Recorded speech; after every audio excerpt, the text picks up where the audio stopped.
لیکن میں عرض کر دیتا ہوں آپ سے، جو ہمارے لچھن ہیں، جو ہمارا طرز عمل ہے، جو ہمارے لیل و نہار ہیں، جو ہمارا انداز ہے، اللہ کے دین کا استہزاء اور تمسخر، جس طرح اللہ کے ساتھ مذاق ہم کر رہے ہیں، اس کا شاید اس سے بھی کہیں زیادہ برا نتیجہ نکلے۔ اللہ مجھے اور آپ کو اور ارض مقدس پاکستان کو اس انجام سے بچائے، لیکن اس کے لیے کام کرنا ہوگا۔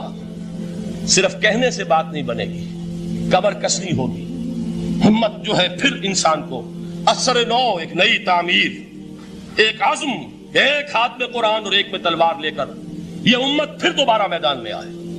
بہرحال عرض یہ کرنا تھا، اقبال کہتا ہے از یک آئینی مسلمان زندہ است، پے کرے ملت ز قرآن زندہ است، ماں ہما خاک و دل آگاہ اوست، اعتصامش کن کہ حبل اللہ اوست۔ تامو اس کو مضبوطی کے ساتھ، حبل اللہ یہی قرآن ہے۔ یہ یک آئینی اور پیکر قرآن کی زندگی، پیکر ملت کی زندگی جو ہے اس قرآن کی بدولت ہے۔ تو حضور نے کیا فرمایا؟ فتنے سے بچنے کا راستہ کون سا ہے؟ کتاب اللہ فیہ نبأ ما قبلکم وخبر ما بعدکم وحکم ما بینکم وہو الصراط المستقیم وہو حبل اللہ المتین وہو الذکر الحکیم۔ ایک 3 جملے اور سن لیجئے۔ هو الذی لا یشبع منہ العلماء ولا یخلق عن کثرت الرد۔ یہ قرآن وہ شے ہے جس سے اہل علم کبھی سیر نہ ہو سکیں گے۔ ولا تنقضی عجائبہ، اس کے عجائب کبھی ختم نہیں ہوں گے۔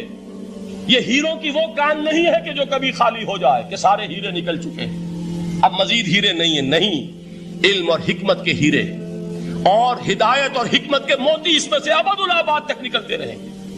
ضرورت صرف کھودنے کی ہے، میں نے وہ لفظ استعمال کیا تھا۔ آج کا قرآن کھودنا ہوگا، آج کی ہدایت اس قرآن سے نکالنی ہوگی۔ قرآن جب نازل ہوا آن دی سرفیس، بالکل ظاہر وہ تھی اس کی ہدایت جو اس دور کے لیے ضروری تھی۔ ہمیشہ کی ہدایت اس کے اندر رکھ دی گئی ہے، اس میں مضمر ہے، اس میں چھپی ہوئی ہے، اس کے لیے تدبر کی ضرورت ہے۔ کتاب انزلناہ الیک مبارک لیدبروا آیاتہ ولیتذکر اولو الالباب۔ لوگ تدبر کریں، اس کی گہرائیوں کے اندر غوطہ زنی کریں۔ لا تنقضی عجائبہ، اس کے عجائب کبھی ختم نہیں ہوں گے۔ ولا یشبع منہ العلماء، اہل علم کبھی اس سے سیر نہیں ہوں گے۔ آپ کو سخت بھوک لگی ہوتی ہے اور کھانا کھانے کے تھوڑی دیر کے بعد اب آپ کا ہاتھ رک جاتا ہے، سیر ہو گئے۔ بہترین کھانا ہے لیکن نہیں کھا سکتے۔ اگر عام حالات میں وہ آتا تو کبھی نہ چھوڑتے، لیکن اب وہ آپ کا میزبان کہہ رہا کچھ اور لیجیے، تناول فرمائیے ذرا، یہ بھائی نہیں میں اب بھر چکا، یہ آپ کہتے ہیں کہ نہیں؟ حضور فرمائے یہ قرآن وہ شے نہیں ہے جس سے اہل علم کبھی سیر ہو سکے۔ ان کی پیاس بڑھتی چلی جائے گی، ان کے اندر cost of knowledge, search for wisdom بڑھتی چلی جائے۔ کبھی بھی انسان یہ محسوس نہیں کرے گا کہ مجھے جو لینا تھا میں لے چکا، بلکہ یہ کہ جیسے جیسے قدم آگے بڑھیں گے تہذیب کے، تمدن کے، علم کے، اتنے ہی قرآن جو ہے وہ آگے بڑھتا چلا جائے گا ہر دور کی رہنمائی کے لیے۔ لا تنقضی عجائبہ ولا یخلق عن کثرت الرد، بار بار کے پڑھنے سے اس پر بوسیدگی طاری نہیں ہوگی۔ دنیا کی اور کتابیں ہیں، 1 دفعہ پڑھ لیں گے، 2 دفعہ پڑھ لیں گے، 3 دفعہ پڑھ لیں گے، 4 دفعہ پڑھ لیں گے، پھر جی نہیں چاہے گا۔ لیکن یہ کتاب وہ ہے، امام شافعی کا میں واقعہ آپ کو سناتا ہوں۔ وہ یہ کہتے ہیں کہ ایک مرتبہ میرے ذہن میں یہ سوال آ گیا کہ اجماع کے لیے بھی قرآن مجید میں کوئی سند ہے، دلیل ہے؟ سب مانتے ہیں کہ اجماع جو ہے سورس ہے قرآن کے اسلامی قانون کی، جس پر کہ امت کا اجماع ہو جائے۔ تو کہتے ہیں میں نے 300 مرتبہ قرآن پڑھا اول سے آخر تک، صرف اس دلیل کی تلاش میں۔ 300 مرتبہ مجھے نہیں ملی، 301ویں مرتبہ جب پڑھ رہا تھا مجھے روشنی مل گئی۔ وہ یبتغی غیر سبیل المؤمنین کے جو الفاظ آئے ہیں، نولہ ما تولی ونصلہ جہنم، جو کوئی شخص مسلمانوں کے راستے کو چھوڑ کر کوئی اور راستہ اختیار کرے گا ہم اسے اسی کے حوالے کر دیں گے اور جہنم میں پہنچا دیں گے۔ معلوم ہوا مسلمانوں کا جس پر اجماع ہو جائے اس کو بھی ایک سند حاصل ہے۔ یہ مسلمانوں کا مجمع علیہ ایک راستہ ہے، اس کو بھی ایک سند اور دلیل کی حیثیت حاصل ہے۔ آپ کے علم میں ہوگا کہ اس وقت دنیا کی کل آبادی سمجھی جاتی ہے 6 ارب یعنی 600 کروڑ، اس میں کم سے کم 120 کروڑ مسلمان ہیں امت مسلمہ۔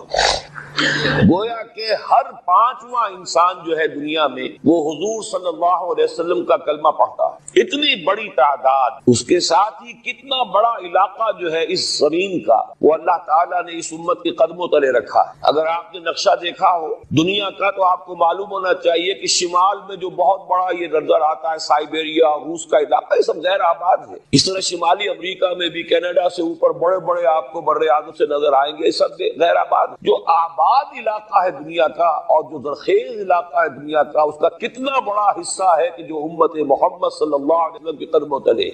انڈونیشیا، ملائیشیا سے چلے آئیے، اس کے بعد مسلسل چاہے کہیں مسلمان اقلیت میں تھوڑے بہت ہیں، لیکن پھر بنگلہ دیش آتا ہے، بڑی عظیم اکثریت کا ملک ہے۔ پھر بھارت میں اگرچہ اقلیت میں ہے لیکن 20 کروڑ مسلمان بھارت اس وقت ہے۔ پھر جو پاکستان سے شروع ہوا سلسلہ، افغانستان، ایران، چلتے جائیے ادھر ترکستان، چینی ترکستان، روسی ترکستان، پھر آگے چلیے عالم عرب، افریقہ کا پورا شمالی علاقہ، افریقہ کا تقریباً سارا وسطی علاقہ، یہ سب کیا ہے؟ کتنا بڑا رقبہ ہے، اور ہر طرح کی نعمت اللہ نے دی ہے۔ اس میں نباتات ہیں، اس میں معدنیات بھی ہیں، اور سب سے بڑھ کر آج کی دنیا میں جو اہم ترین شے ہے کہ پیٹرول جو ہے، تیل جو ہے، اس کے سب سے بڑے ذخائر وہ ہے کہ جو مسلمانوں کے قدمے تلے۔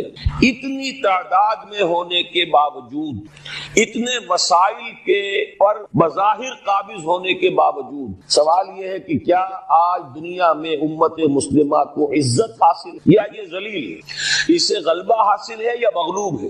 اسے کوئی دنیا میں وقار حاصل ہے یا یہ بالکل بے وقار ہو کر رہ گئی؟ یہ بات ہے جو ہمارے سمجھنے کی ہے آج کیوں ذلیل کہ کل تک نہ تھی پسند، گستاخی فرشتہ ہماری جناب۔ اس وقت صورت یہ ہو چکی ہے، آپ کو معلوم ہے کہ ہر جگہ پر پسماندگی کا نشان مسلمان ہے۔ ہمارے سارے وسائل پر دوسروں کا قبضہ ہے۔ ایک ہی شے رہ گئی تھی تیل، خلیج کا تیل، اس پر بھی آ کر امریکہ کی فوجیں ان کے سر پر بیٹھ گئی ہیں۔ سارا کا سارا تیل اب ان کے قبضے میں۔ ادھر خلیج کے دہانے کے دونوں طرف وہ اپنے مورچے بنا رہے ہیں تاکہ یہاں کسی کا داخلہ نہ ہو سکے۔ بڑے بڑے جتنے لوگ ہمارے ان سب کی دولت ان کے پاس ہے۔ کہنے کو تو سلطان اور برونائی دنیا کا امیر ترین آدمی ہے، لیکن دولت ہے کہاں اس کی؟ انویسٹڈ تو وہی ہے، اسی کے بینکوں میں ہے، انہی کی کمپنیوں میں ہے، کسی کے پاس کچھ نہیں ہے۔ سعودی عرب کے کوئی ڈالر دے تو کہاں ہے؟ جیسے شہنشاہ ایران کا جو اثاثہ تھا، سرمایہ تھا، جو سارا کا سارا انہوں نے جو ہے وہ فریز کر لیا، تو یہ دولت تو ساری وہی ہے۔ کہنے کو ہے کہ آپ کے اکاؤنٹ میں اتنا روپیہ ہے، لیکن سوال یہ ہے کہ وہ اکاؤنٹ فی الواقع کس کے قبضے میں؟ پھر آپ کو معلوم ہے کس طریقے سے مسلمانوں کے ساتھ سلوک ہو رہا ہے۔ ہر جگہ پر جہاں چاہے، جس طرح چاہے انہیں ستا لیں۔ اور ان میں بھی سب سے بڑھ کر جو بات میں آپ سے کہوں گا، آج دنیا میں جتنے بڑے پیمانے پر محمد عربی صلی اللہ علیہ وسلم کی توہین و تذلیل ہوئی ہے، پوری انسانی تاریخ میں نہیں ہوئی۔ رشدی نے کتاب لکھی، بدترین حملے کیے۔ کیا رنگیلا رسول کتاب تھی جو لکھی تھی کسی ہندو نے، جس کو کہ ایک مسلمان نے پھر خنجر بھونک کر اور ہلاک کر دیا تھا، وہ تو کچھ بھی نہیں تھی۔ اس کتاب کو رنگیلا رسول کو 100 سے ضرب دیجئے تو یہ کتاب بنتی ہے سیٹنک ورسز، اور وہ ملینز نہیں بلینز کی تعداد میں شائع ہوئی۔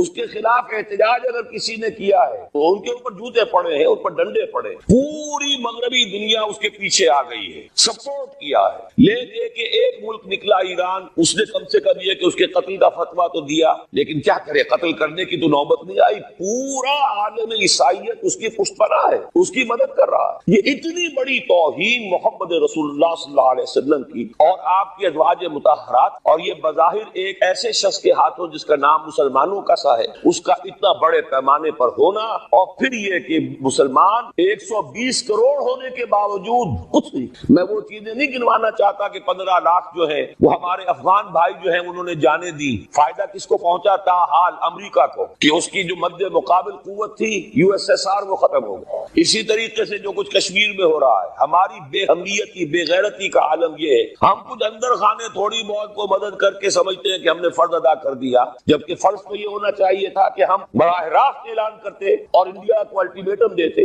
اسٹاپ دس بزنس، یا یہ کہ پھر ہم سے جنگ ہے۔ جنگ کا نتیجہ تو پھر اللہ جس کو چاہے دے گا۔ اگر انسان اللہ تعالیٰ پر اعتماد رکھتا ہو، توکل رکھتا ہو، اپنے موقف کی حقانیت پر بھی اسے یقین ہو، تو کم من فئۃ قلیلۃ غلبت فئۃ کثیرۃ، تاریخ میں ہمیشہ ہوتا آیا ہے کہ چھوٹی قوتیں جو ہے ان کو غلبہ اللہ نے نے عطا کیا ہے بڑی قوتوں پر، لیکن بے غیرتی کا عالم یہ ہے، بے حمیتی کا عالم یہ ہے، زبانی کلامی ہم سے بڑا ہمدرد کوئی نہیں مسلمانان کشمیر کا، جس لیڈر کو دیکھو بڑھ چڑھ کر بیان دے گا، لیکن عملاً ہم کیا کر رہے ہیں؟ یہ ساری صورتحال جو میں نے آپ کو بتائی ہے، ویسے تو اب یہ کہ اگر اس میں ایک خاکہ سا میں نے آپ کے سامنے رکھا ہے، اس میں رنگ بھروں تو ظاہر ہے کہ پورا گھنٹہ اسی میں لگ جائے گا، لیکن جو اس کا اصل لب لباب ہے وہ یہ ہے کہ ہم اپنی جگہ بڑے خوش ہیں کہ ہم امت مرحوم ہیں، ہم تو امت محمد ہیں صلی اللہ علیہ وسلم، ہم تو اللہ کے پیارے ہیں، ہم اللہ کے لاڈلے ہیں، ہمیں اللہ کی شفاعت، ہمیں اللہ کے رسول کی شفاعت بھی ملے گی، جنت تو گویا کہ ہمارا پیدائشی مقام ہے۔ یہ سارے جو بھی ہمارے ذہنوں کے اندر ہے خیالات اور یہ جو ہمارے من گھڑت عقائد ہیں، آپ سوچئے کہ جب ہم جو آبجیکٹو کنڈیشنز ہیں، گیون کنڈیشنز ہیں، جو سامنے کے حالات ہیں، ان سے جب تقابل کرتے تو معاملہ بہت مختلف ہے۔ یہ کیوں ہے؟ اصل میں سوال جب تک آپ اپنے سامنے نہیں رکھیں گے اس کا جواب جو ہے اب اس پر غور کیجئے، کیوں ہے؟ کیا اللہ تعالیٰ کو محمد الرسول اللہ کی عزت و حرمت پیاری نہیں ہے؟ کیا محمد الرسول اللہ اللہ کے پیارے نہیں ہے؟ حبیب رب العالمین نہیں ہے؟ کیا اللہ تعالیٰ کو کفار سے زیادہ محبت ہے؟ کیا وجہ ہے؟ رحمتیں ہیں تیری اغیار کے کاشانوں پر اور برف گرتی ہے تو بیچارے مسلمانوں پر۔ سائنس میں وہ آگے ہیں، مالیات پر ان کا شکنجا کسا ہوا ہے پوری دنیا پر، تہذیب ان کی ہے، تمدن ان کا ہے، ہم تو ان کے کیمپ فالوورز ہیں، نقش قدم پر چل رہے ہیں، ہم تو ان کی صرف یہ کہ نقالی کر رہے ہیں۔ تو سوچئے وجہ کیا ہے؟ کیا اللہ کو کفر زیادہ پسند ہے اسلام؟ کیا اللہ کو محمد الرسول اللہ صلی اللہ علیہ وسلم کی عزت و حرمت کا کوئی خیال نہیں؟ چھوٹی بات ہے، ظاہر بات ہے کہ ان سوالات کا جواب تو ہاں میں آپ نہیں دے سکتے، یقیناً ایسا نہیں ہے۔ بہرحال وہ کافر ہیں، وہ اللہ کو نہیں مانتے، اللہ کے رسول کو نہیں مانتے، چلیے اللہ کو کسی نام سے مان لیا، گاڈ کہہ دیا، لیکن اللہ کے رسول کو تو نہیں مانتے۔ ایمان کا سارا دار و مدار تو رسالت پر ہے، اللہ کے اس کلام کو تو نہیں مانتے، اور اس کے باوجود ان کے لیے عزت ہے، رحمتیں ہیں تیری اغیار کے کاشانوں پر، برف گرتی ہے تو بیچارے مسلمانوں پر۔ یہ ایک لمحہ فکریہ ہے، یہ سوچنے کی بات ہے کہ ایسا کیوں۔ اس کا جو جواب میں آپ کو دوں گا وہ ذرا سا کڑوا جواب ہے، نوارا تلخ ترمیزن جو ذوق نغمہ کم یاد۔ بات کہنی پڑتی ہے جب تک کہ کڑوی بات کہی نہ جائے، حقائق کو دیکھنے کی جرت پیدا نہ کی جائے، مواجہہ نہ کیا جائے، فیکٹ کو فیس نہ کیا جائے، اس وقت تک بات صحیح نہیں ہوگی، اور نہ ہم صحیح تشخیص کر سکیں گے، نہ صحیح تجویز کی طرف ہمارا ذہن منتقل ہوگا۔ میں بہت سخت بات کہہ رہا ہوں، آج آسمان کے نیچے اس زمین پر عذاب الہی میں گرفتار امت مسلمہ بالفعل آج ہم امت مرحومہ نہیں ہیں، رحمت والی امت نہیں ہے، امت معذبہ ہے۔ آج ہم پر اللہ کا عذاب، وہ کیوں ہے؟ دیکھیے اللہ کا قانون یہ ہے، اور یہ اللہ کی سنت ہے، میں نے اپنی ایک کتاب میں اس پر مفصل بہت مضمون لکھا ہے، قرآن کا قانون عذاب۔ ایک عذاب تو آیا کرتا تھا ان قوموں پر جن کی طرف اللہ رسول بھیجتا تھا، اِنَّا أَرْسَلْنَا نُوحًا إِلَىٰ قَوْمِهِ، اگر رسول کی بات مان لی تو قوم کے لیے بہت خوشحالی ہے، مبارکباد ہے، اللہ کی رحمتوں کے سائے ہیں، اور نہیں مانی تو بربادی ہے، تباہی ہے، خاتمہ۔ پوری قوم نوح غرق کر دی گئی، پوری قوم عاد ختم کر دی گئی، حضرت ہود کو نہیں مانا، پوری قوم سمود ختم کر دی گئی، حضرت صالح کو نہیں مانا، عمورہ اور صدوم کی بستیاں ختم کر دی گئی، حضرت لوط کو نہیں مانا، آل فرعون غرق کر دیے گئے، حضرت موسیٰ کو نہیں مانا، مدین کے علاقے کو تباہ کر دیا گیا، حضرت شعیب کو نہیں مانا۔ یہ بات سمجھ میں آ گئی؟ لیکن جب سے نبوت اور رسالت کا سلسلہ ختم ہوا، اس قسم کا عذاب اب دنیا میں نہیں آ سکتا۔ وَمَا كُنَّا مُعَذِّبِينَ حَتَّى نَبْعَثَ رَسُولًا، ایسا عذاب ہم نہیں بھیجتے رہے جب تک کہ رسول کو نہ بھیج۔ رسول آ گیا، اس نے حق کو بیان کر دیا، بات کو کھول کھول کر مبرہن کر دیا، ہر چیز واضح کر دی، کوئی مغالطے کا امکان نہ رہا، جاء الحق وزهق الباطل، ہر شے جو ہے دودھ کا دودھ، پانی کا پانی جدا ہو گیا۔ اب بھی جس نے نہیں مانا تو معلوم ہوا اس میں کوئی خیر نہیں ہے، اب خیر کا فقدان ہے۔ تو اس قوم کو جیسے کہ آپ باغ کے اندر جھاڑو دے کر جب کوئی آندھی چلے تو پتے گرے ہوئے ہوتے ہیں، ان پتوں کو ایک جگہ جمع کر کے دیاسلائی دکھا دیتے ہیں تاکہ یہ پتے جو ہیں یہاں پر بدزیبی کا ذریعہ نہ بنے، تو پوری قوم ہلاک، کالم یغنوا فیہا، ایسے ہو گئے جیسے تھے۔ یہ عذاب اب نہیں آئے گا، اس لیے کہ آخری نبی آخری رسول محمد الرسول اللہ صلی اللہ علیہ وسلم۔ اب آج جو عذاب آتا ہے، دیکھیے کافروں کے لیے عذاب اصل میں آخرت میں ہے، دار العذاب دار الجزا، وہ تو آخرت ہے، یہ تو دار الامتحان ہے۔ اب جو عذاب آتا ہے وہ اس قوم پر جو ہو تو حامل کتاب الہی،